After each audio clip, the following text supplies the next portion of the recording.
और इन्हीं में से एक कब्र पाकिस्तान के साबिक गवर्नर जनरल मलक गुलाम मोहम्मद की भी है। अब यहाँ सवाल ये पैदा होता है कि मलक गुलाम मोहम्मद को मुसलमान होने के बावजूद क्रिश्चियंस के कब्रिस्तान में क्यों दफन किया गया। नाजरीन, मलक गुलाम मोहम्मद ने अंग्रेज सरकार से आज़ादी के बाद 15 अगस्त 1947 को बतौर पाकिस्तान के वजीर खजाना हल्फ उठाया और 19 अक्टूबर 1951 तक इस ओहदे पर बरकरार रहे। इसके बाद उन्होंने 17 अक्टूबर 1951 को बतौर गवर्नर जनरल पाकिस्तान ओहदा संभाला और 6 अक्टूबर 1955 तक इस ओहदे पर बरकरार रहे। मलक गुलाम मोहम्मद ने गवर्नर जनरल के ओहदे पर रहते हुए पाकिस्तान की तारीख में ऐसे फैसले किए जिन्होंने आने वाले सालों में मुल्क को शदीद मुश्किलात में धकेल दिया। अगर यूं कहा जाए कि इनका सियासी किरदार मुल्क के लिए नुकसानदेह साबित हुआ तो कुछ गलत ना होगा। खैर, ये एक तवील बहस है। इस वक्त मरकजी नुक्ता ये है कि मुसलमान होने के बावजूद मलक गुलाम मोहम्मद को गोरा कब्रिस्तान में क्यों दफन किया गया। नाजरीन, हुआ ये कि ब्लड प्रेशर, लकवे और फालिज के मरीज मलक गुलाम मोहम्मद 12 सितंबर 1956 को 61 साल की उम्र में अपने आबाई शहर लाहौर में फौत हुए, जिसके बाद इनको कराची के गोरा कब्रिस्तान में दफन किया गया। जब ये मरा, इसको अमानतन ये गोरा कब्रिस्तान के अंदर दफन किया गया। पहुंची वहीं पे खाक जहां का खमीर था। एक तारीखी हवाले के मुताबिक इनकी वसीयत में था कि इन्हें सऊदी अरब में दफनाया जाए, लिहाजा इन्हें अमानतन कराची के गोरा कब्रिस्तान में दफन किया गया। कुछ अरसा बाद वसीयत के मुताबिक इनकी लाश को कब्र से निकालकर सऊदी अरब रवाना करने लगे तो एक डॉक्टर, फौज के कैप्टन, पुलिस एहलकार, 2 गोरकन और मलक गुलाम मोहम्मद के कुरैशी रिश्तेदार कब्र कुशाई के लिए कब्रिस्तान पहुंचे।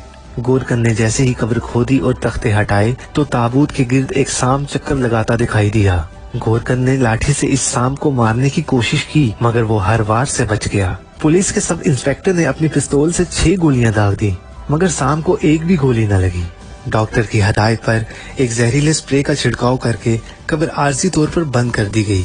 2 घंटे के बाद जब कब्र दोबारा खोदी गई तो सांप उसी तेजी से कब्र पर चक्कर लगा रहा था।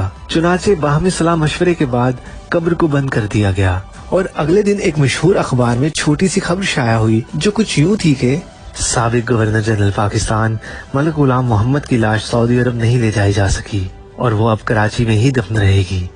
नाजरीन, मलक गुलाम मोहम्मद की लाश दुनिया में ही इबरत का निशान क्यों बनी और इन्हें मुसलमानों के कब्रिस्तान में जगह नसीब क्यों नहीं हुई। इसकी वजह बयान करने वाले बताते हैं कि मलक गुलाम मोहम्मद जब गवर्नर जनरल पाकिस्तान थे तो उन्होंने 1953 की तहरीक खत्म नबूवत सल्लल्लाहु अलैहि वसल्लम में कादियानियों को खुश करने के लिए 10,000 के करीब मुसलमानों को लाहौर की सड़कों पर शहीद किया। लाहौर की गलियों को तहरीक खत्म नबूवत सल्लल्लाहु अलैहि वसल्लम के सिपाहियों के खून से रंगीन कर दिया और कादियानियों को नवाजने में तमाम हदें पार कर दी। और फिर दुनिया ने देखा कि मलक गुलाम मोहम्मद को मुसलमानों के कब्रिस्तान में जगह तक न नसीब हुई और सऊदी अरब में दफन होने की ख्वाहिश की राह में भी कब्र के सामने रुकावट बन गए। कादियानियों को नवाजने के बदले में गोरा कब्रिस्तान मलक गुलाम मोहम्मद का मुकद्दर बना, जहां आज आवारा कुत्ते पाकिस्तान के तीसरे गवर्नर जनरल की कब्र पर बैठे नजर आते हैं और फातिहा करने वाला कोई नजर नहीं आता। लोगों ने हमें बताया कि यहाँ इस कब्र के ऊपर, कब्र के साइड पे, ये आप देख सकते हैं, ये गिरदोनवा, यहाँ पे सारे कब्रिस्तान के कुत्ते आके यहाँ पे गुस्ताखे रसूल की कब्र पे पेशाब करते हैं, इस मर्दई नवाज की कब्र पे पेशाब करते हैं और दुनियादारों को बताते हैं कि लोगों जो अल्लाह के नबी की इज्जत में हमला। मलक गुलाम मोहम्मद की कब्र का हाल तो दुनिया ने देखा, लेकिन इनकी अमरीकी सेक्रेटरी ने एक इंटरव्यू में ये इंकशाफ भी किया कि जब वो आखिरी सांसें ले रहे थे तो इनके मुंह से ऐसी चीखें निकलती थी कि सुनने वाले दहल कर रह जाते थे। अजाब आया। इसकी पर्सनल सेक्रेटरी जो अमेरिकन नेशनल थी, उसने ये बयान दिया कि ये मरने से पहले ये ऐसी चीखें मारता, दर्दनाक, होलनाक किस्म की, कि हमारे दिल दहल जाते।